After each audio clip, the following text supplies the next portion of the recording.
Ini adalah rapat lanjutan dari rapat-rapat sebelumnya terkait dengan roadshow bus jelajah negeri dari KPK.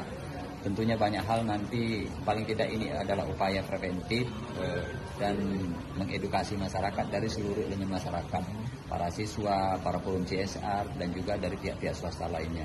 Untuk itu, Kota Palembang harus mempersiapkan ini secara matang, dan hari ini saya rapat yang saya pimpin langsung. Bagi yang belum final, hari ini sudah kita finalkan. Berarti nggak ada rapat lanjutan lagi Pak? Sudah habis? Tinggal kita nanti cek lapangan. H-1 nanti sebelum tanggal 7 kita cek lapangan di masing-masing tempat yang ada.